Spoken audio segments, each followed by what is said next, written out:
Many studies have been made of time travel. Well, actually not that many, but certainly some. 3 or 4, maybe. Equally, many studies have been made of how to travel great distances in the minimum amount of time. Probably amounts to much the same thing. I'm no physicist. What the scientists and the physicists have always failed to take into account in their otherwise learned studies is the importance of alcohol to time travel and geographical displacement.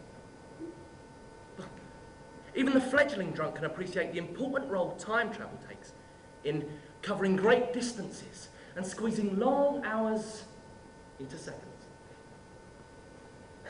A drunk can move from one place to the other effortlessly. He may not know how. He can remember leaving. He remembers arriving, but has no idea of what went on in between. A drunk can move from one place to another through a maze that would confound the most intrepid explorer, and all while shuffling along like a crab and vomiting at every intersection.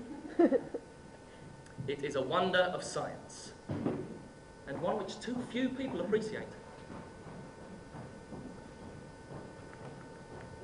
I was able to ponder all this, though not for the first time, whilst lying in my double bed, torn between worshipping the giant-sized poster of Debbie Harry on one wall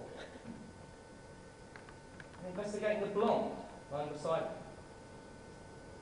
Obviously, one was a lot more accessible and doubtlessly younger, although ultimately more troublesome. It's best not to inquire in these situations, merely to slip away and gather what one can later. Or, best of all, leave it mysteriously. After all, what you don't know can't hurt you. Unless, of course, it turns out to be a distressingly unpleasant sexual disease. This is definitely the best course of action, to beat a retreat.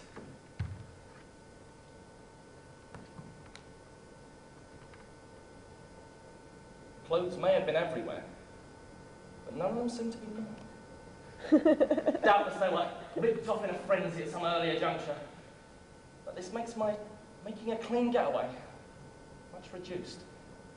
See, I shall have to go poking through her gear for my clothes, and the chances of me doing that without waking her seem remote. Very remote, actually, as she is now sitting up in bed looking at me. Morning. That's gonna hurt for a while. Must have been some night, eh? How do you feel?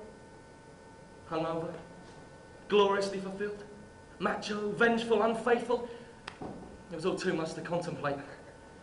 All right. Listen,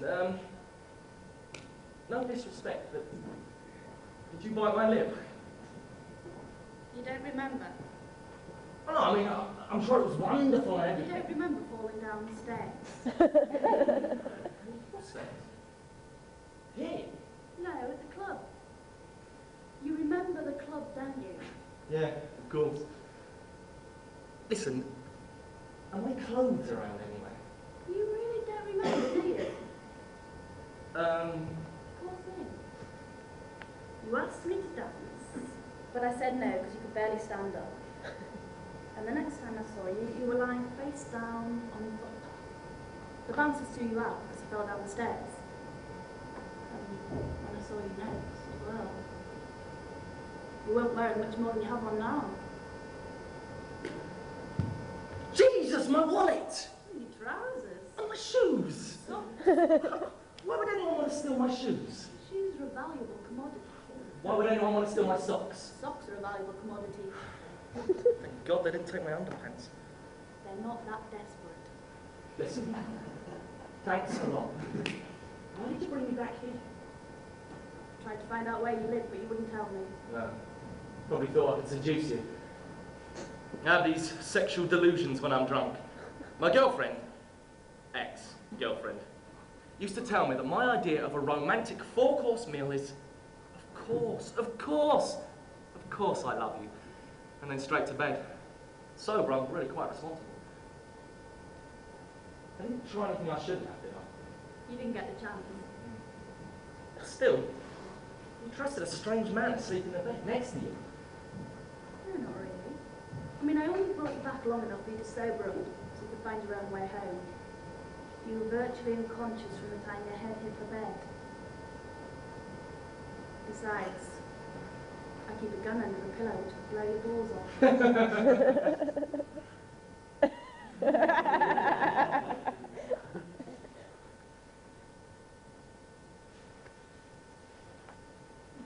Talked a lot about someone called Patricia last night on the way home. Here. Girlfriend. Ex-girlfriend. We've been having a break recently. Must love her a lot. Oh, I keep trying to tell her that. She won't listen. She listens. I just say the wrong things. Do the wrong things. Why don't you write her a letter? I mean, have you ever written to her? The postcards, yeah? No. I mean, have you ever written her a proper letter? No. Why not? I never thought of it. You phone your girlfriend, you don't write to her. There's so much more in a letter. And my father never told me never, ever, to put anything in writing. Why don't you write to her? Tell her exactly how you feel. I mean, spell it out to her. The thing. Well, any woman would appreciate it. But she's not any woman. Well, have you tried everything else? I've tried everything else. Well, then do it. I haven't got a pen. I'm scared. Well, it takes a lot for a man to expose himself on a piece of paper. But not that much to expose himself in the front of a nightclub. You're very sweet, you know. It's a terrible thing to say to a strange man sitting on your bed in 2-day-old underpants. Look, what are you? A pathetic little man, afraid of life. And what are you going to do? Learn to expose myself properly outside nightclubs. No. Write to my ex-girlfriend. Tell her how much I love her so we can forge something of a relationship. Yeah.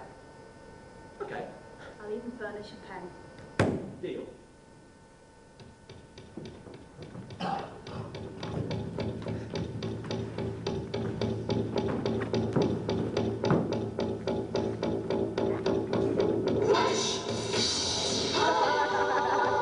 Savior of the universe.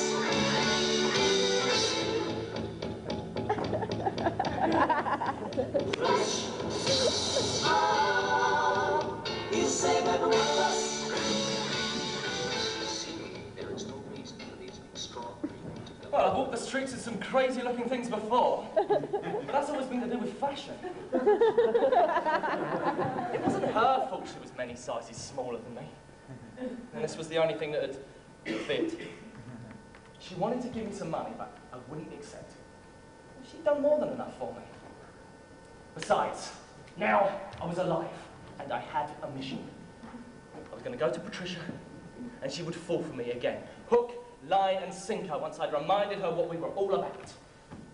There's optimism in the air, and a crazy-looking nut on the street, but hey, isn't that what life's all about? You may be wondering exactly what unhappy chain of events has led me to be this miserable, lonely man you see before you. Well, maybe you're not, but I'm going to tell you anyway. It was 2 weeks ago.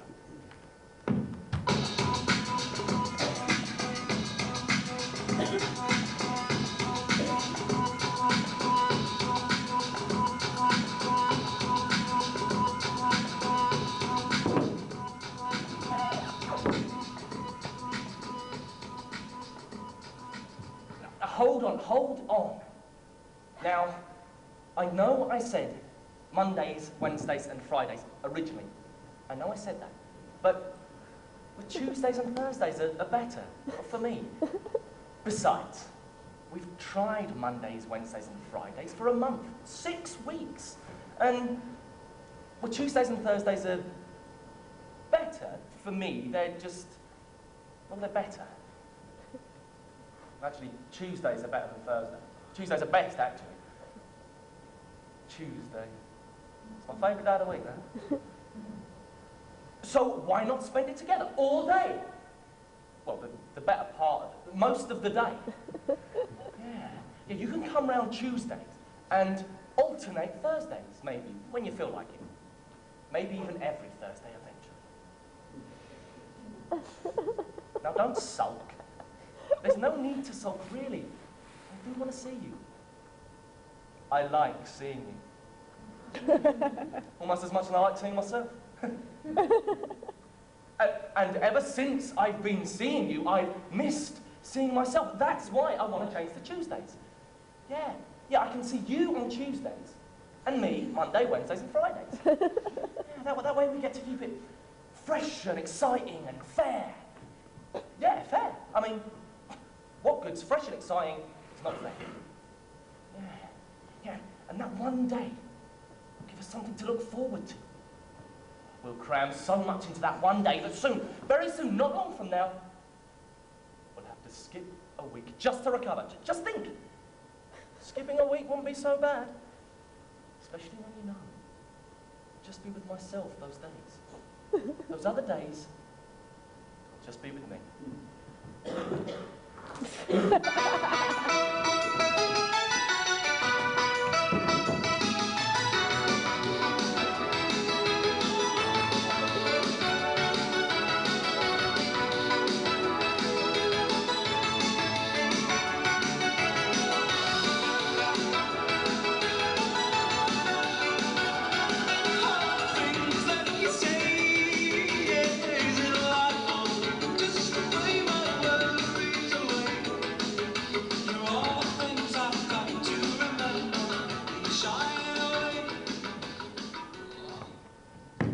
As the song says, you don't know what you've got till it's gone.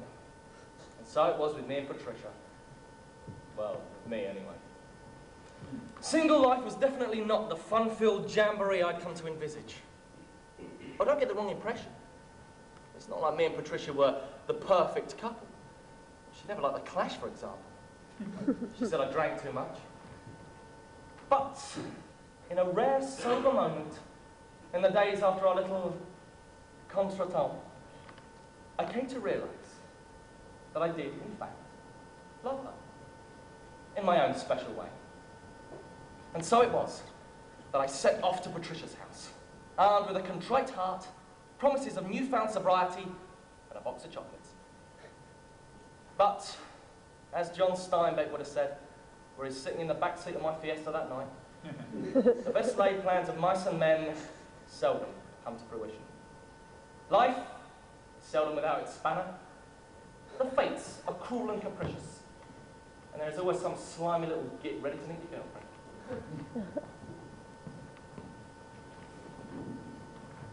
girlfriend.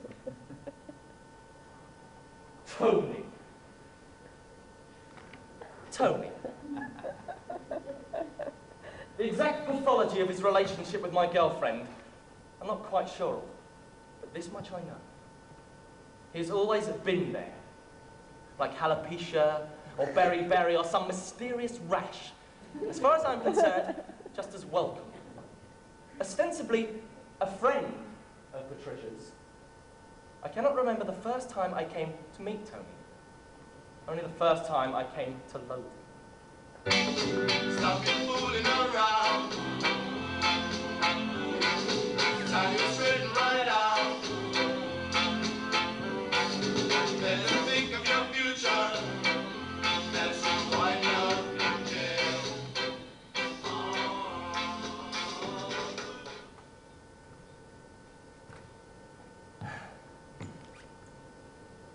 I have never been able to pee in the presence of other men. It's not that I'm too small, or too large, or intermediate. I just can't do it. If I'm going while another man enters, fine, no problem. I can fire away like the best of them. If I enter while another man is in midstream, but there is at least one urinal between me and the next customer, no problems. It's a case of shoot, shake, reholster. If, however, there is only one spare urinal, it can create problems. Usually I'll just go sit in the cubicle girly style and no one's any the wiser. However, in pubs like this one, but there is only one cubicle. Well, it's more often than not occupied by someone in dire need of something more than just a straight pee. That is, the need for which it was intended. Puking up in, sex, taking drugs. This time, however, it's all systems go. Focus on the pineapple cubes. They're not actually pineapple cubes. Well, I know that. It's just someone at school once called them that. Well, I guess the name just stuck. Actually, I know someone who proved they weren't pineapple cubes. I think a more accurate description of their taste might be little cubes of soap what someone's pissed on. But on the whole, I prefer to think of them as pineapple cubes.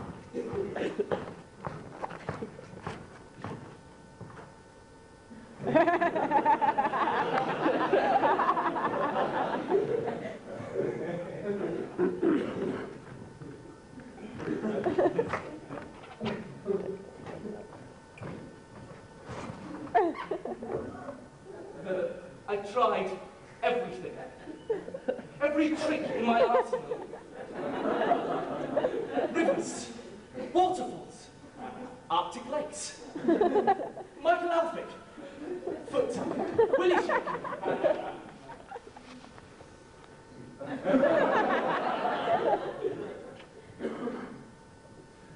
Another dryer.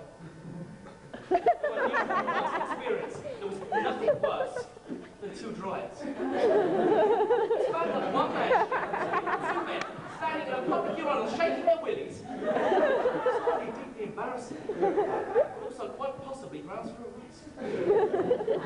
In fact, there is only one thing worse than two men standing in a public urinal, shaking their willies, and that is if a third man enters. He is free, leaves without saying a word, tells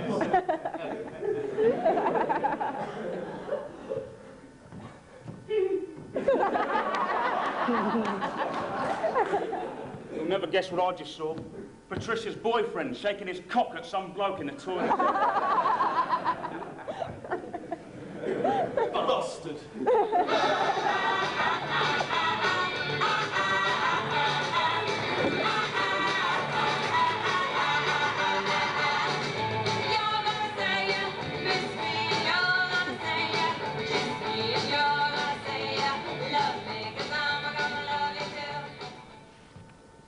In my younger, more vulnerable years, my father gave me a piece of advice which I've been turning over in my mind ever since. Remember, whenever you feel like criticizing anyone, he said, there are always people in this world that haven't had the advantages you've had. No, he didn't. That's from The Great Gatsby, actually. I'd like to be able to say something like that about my father, but the truth is, he just sat there in his armchair in our poky front room and stared at the telly. The most profound thing he managed to say was, "Dad, it shops for a pack of fags, son." Well, actually, that's not strictly true either. He did say some profoundly bigoted things before. In my younger, more vulnerable years, my father gave me a piece of advice which I've been turning over in my mind ever since. He said, "Never trust a woman, son. Even when you're only 7 or 8 and your father's gone. You don't accept these things carte blanche. You ask him, why?" And he shakes his head like he's talking to a fool and mumbles beerily, "Women. Women. Down the shops for a pack of fags, son." Women. I wonder now what my father knew of women. I wonder what he would have done if this little man, short trousers, cropped hair, eagle-eyed action man in one hand, packet of cheese and onion crisps in the other, had have turned to him and said, "Actually, Father, statistical surveys show that women are just as capable to carry out any number of jobs which have hitherto been thought of as male bastions." I expect he would have sat back in his chair, nodded thoughtfully, and then stubbed his cigarette out in my eye. What have women ever done to him? Surely not mother. But Then again, I did always assume he considered her an honorary male. And I was the result of the one night that he didn't. Still, there's never any bitterness towards her. What woman had treated him so badly? So jaundiced his view of the sex? I never did ask. But the question came back to me now, as I sat outside Patricia's, watching him kiss Tony, her friend. The long, lingering kiss. I sat. I seethed. I gripped the steering wheel like it was Tony's neck. I thought of how hope can rush out of a body, but Dan reached for the soul. Hopes of me and Patricia ever getting back together. Hopes of sex. Sucked out of the window in the seconds it takes to park a car, reach over, pick up a box of chocolates and a bunch of flowers, turn, and confront my private hell. And then, I got drunker than I ever had in my entire life. The battle is getting hard in this Irish army of time.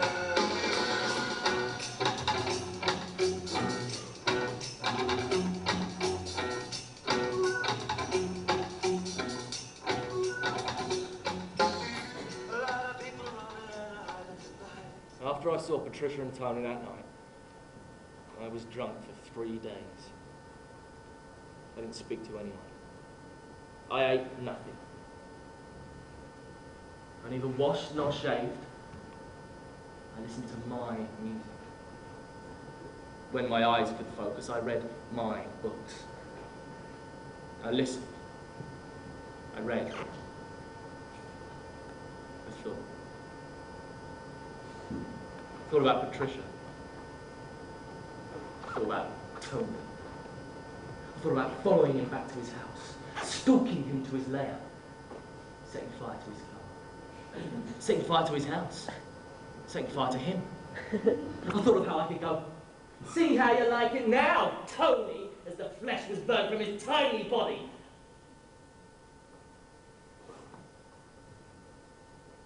The police call rang twice to tell me to turn the music down. The song that seemed to get on was "Rudy Can't Fail." They were very polite. They didn't threaten me or anything. I thought I was going to die. So, I made a list of my possessions. Things I wanted someone to have after I'd gone. Excuse me.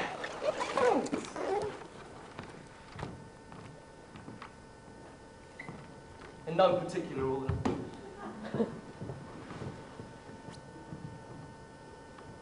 The photo album of me and the lads.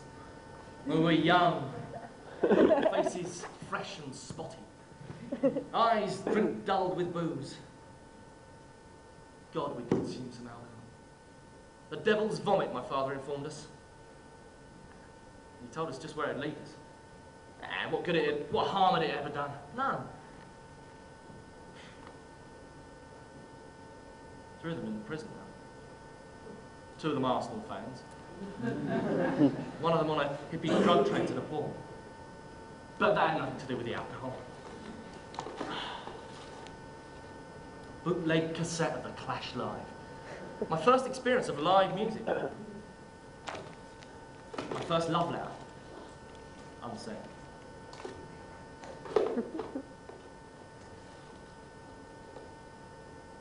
Photo of Patricia in Paris. A naked photo of Patricia in Paris. It didn't add up to much. I don't suppose anyone would be rushing the streets thanking God they've been remembered in my will. Maybe if I was lucky they'd shed a tear. Remember the old times. Say what good fun I was. And so, I decided to phone Patricia.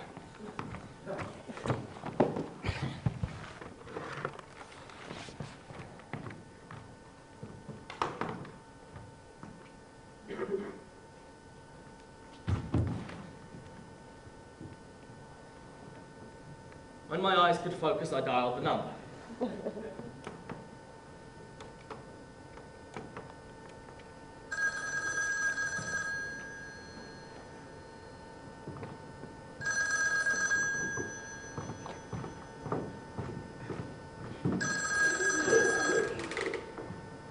The phone was picked up at the other end on the third ring. Or maybe the fourth. Sometimes you don't hear the first ring at the other end. Patricia? No. A man's voice. A bloody man's voice. A bloody familiar man's voice. You fucker!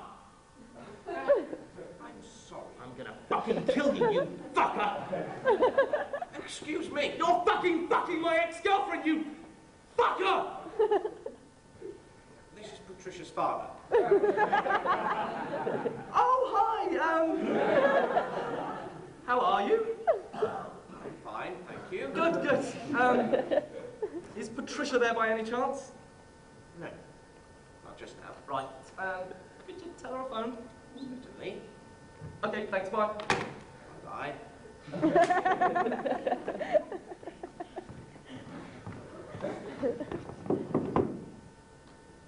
I put the phone down. Thought about putting myself down. Briefly. I just threatened to kill my ex-girlfriend's father. I called him a fucker!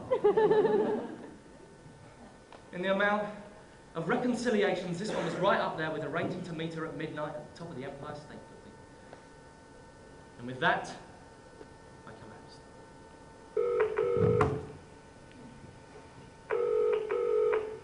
I'm in the bubble, it's the one from the heart. If you don't answer, I'll just bring it on the floor. I know you're there, but I can tell you come on. We'll be hanging on the telephone. We'll be hanging on the telephone. I heard mother that's going out the door. Hangovers.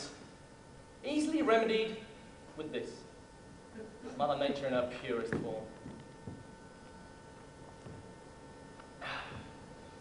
All they add is phenylamine, caramel, aspartame, sulfuric citrate, and citric acid to the carbonated water. It adds life. And so, with the alcohol leaving my system, I embarked on a mission, which was to put into writing a letter so finely crafted, so honestly emotional, that just reading it would make Patricia forget all about that slimy little git Tony and remember what we had together. I'd swear off alcohol, promise never to take it for granted again. She'd cry, and I would be out the doghouse. Oh, I can't fuck again. Oh, I can't fuck again. Oh, I can't fuck again. We'll be hanging on the telephone. We'll be hanging on the telephone.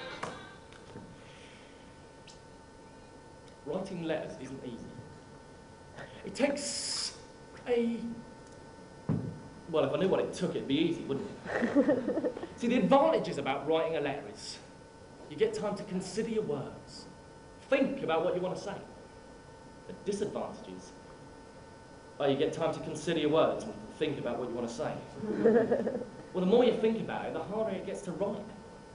There's no room for procrastination or subtext or mood. Only words.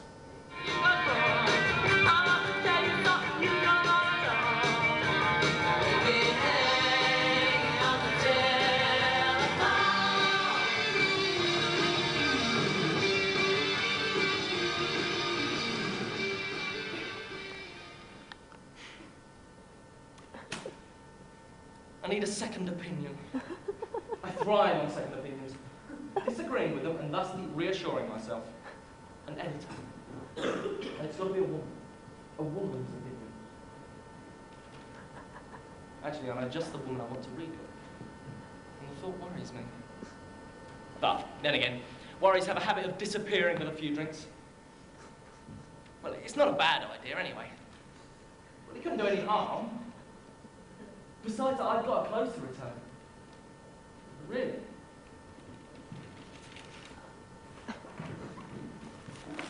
Everybody happy? You can't come in. You can't come in.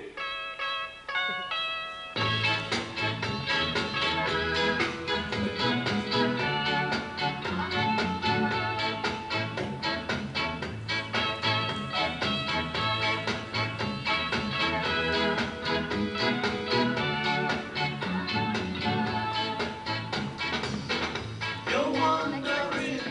No, neither did I.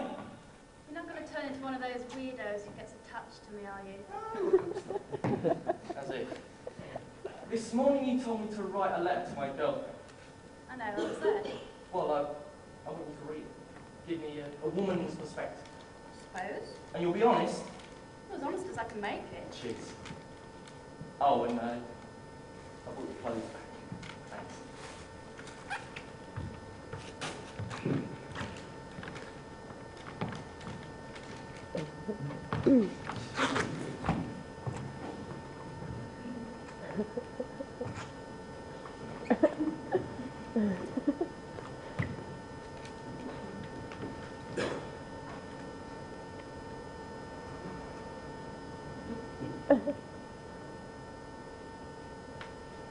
Well, what do you think? Should work. She'll either fall in love with you all over again or she'll throw up. Yeah, should work a bit like that. What would you think if you got a letter like that? I don't think I'd ever inspire anyone to that level of devotion. Of course you would. You don't know Chinese Elvis. Yeah.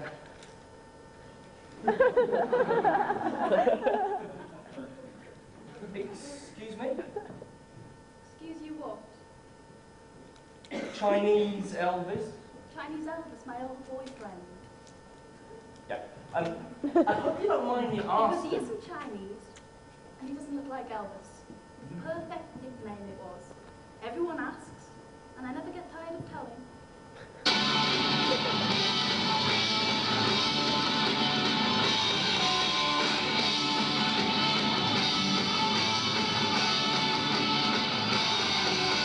Breaking rocks in a hot sun.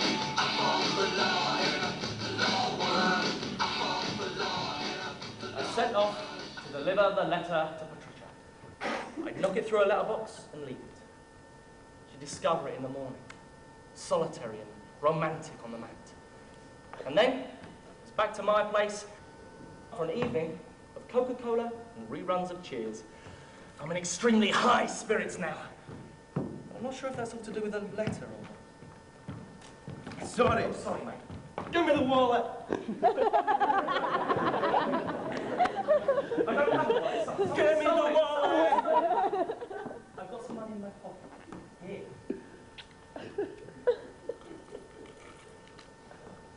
Give me the wallet. I don't have a wallet. No. Oh, don't take that. Please. What's inside? Nothing. Nothing valuable. Just a letter. But valuable to you, eh? Yes. Valuable to me. Maybe you'll pay to have it back then, eh? Aye, but I haven't taken your shoes. It's freezing. Watch me.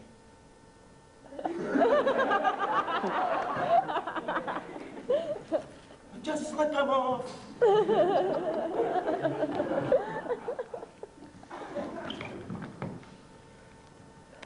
Yeah, over your size. Get lost. But the letter. Get lost. But the letter. Fuck the letter.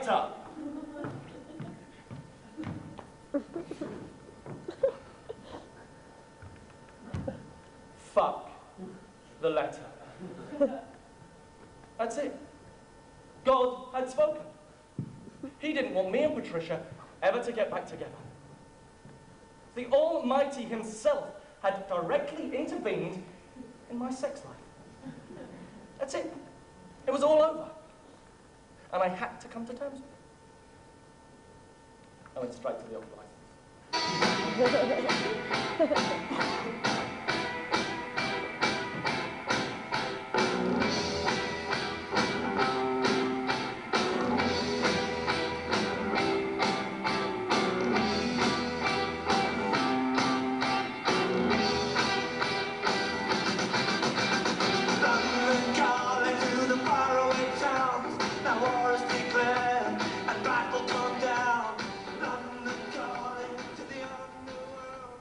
fog. A fog that resides behind the eyes. You can't see it, obviously, but it's there. It'll go, eventually. You just got to give it time. Stand still. And close your eyes, and it thinks it's trapped, and it will panic. And then your head will vibrate so much you think it's going to come apart. Then, it leaves. Wearily ebbing its way out of your ears, leaving just the merest suggestion it was ever there at all. The slightest flavour. Coincidentally, the flavour is very much like that of old beer. I don't want to shout, but while we were talking, I saw you. That was London Calling by The Clash. Say, whatever did happen to The Clash, if you think it out, call the usual number, and speak to me live on air if you like, and we'll have a good discussion about it later.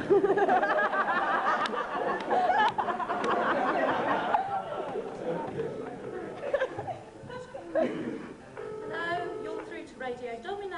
Sandra speaking. How may I help you? Yeah, I want to speak to the DJ. What, on air?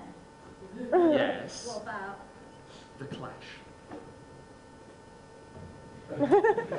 Just putting you through, sir. While speaking on air, I should remind you that no bad language is permitted. No espousing for any political cause, no appeals for money, no comments likely to calculate racial tension. Do you agree to all the above conditions? I do. Enjoy your airtime, sir. Hi there, sir. We're going to be on air in a couple of seconds. Don't listen to anything that she's got to say. Our airtime is your airtime, so say what you like. Cheers.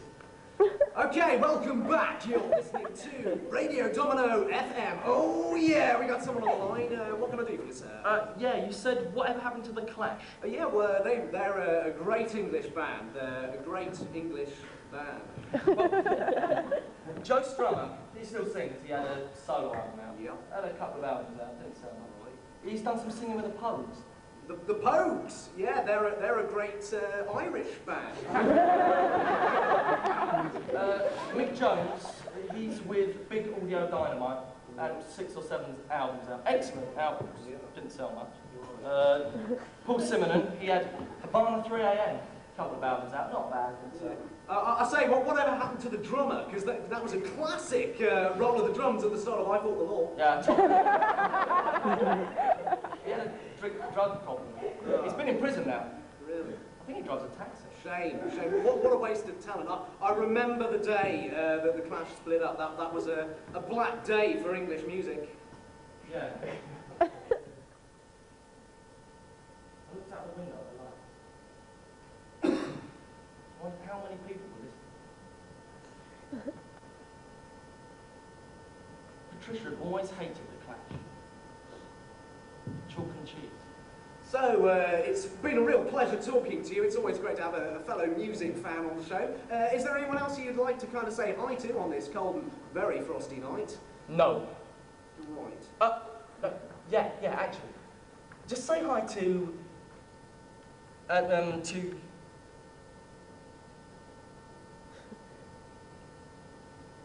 don't know her name. Your whole world could change if only you just roll through. Through the pieces on your head, 'cause your fears are doing nothing for you. Keep your head up, your mind up, you'll always come through. 'Cause living it up is a big deal, it's good for you. And then I realised I didn't even know your name. You never asked. Or what you did. What I like usually. And I realised how stupid it all seemed. Not like real life at all. Real life's getting married and having kids and shopping at the weekend and betting on the Grand National and carving Christmas turkey and trousers that don't fit anymore and losing the keys down the back of the sofa and toilets that don't flush properly and annoying songs by annoying relatives who think they're Johnny Cash. Did you ever get your letter back? No. Don't think I'm that bothered. Do you want to go for a drink? With you? You're squat and ugly. That's true. I am repulsive. You propositioning me? What do you get out of it? I'll get some change from my final. Wouldn't buy what you're selling if it was on refrigerated display. Well, I don't suppose I'll be selling in that case. Well, there you are. What I say is this. Don't piss in the well. One day, you might want to drink from it.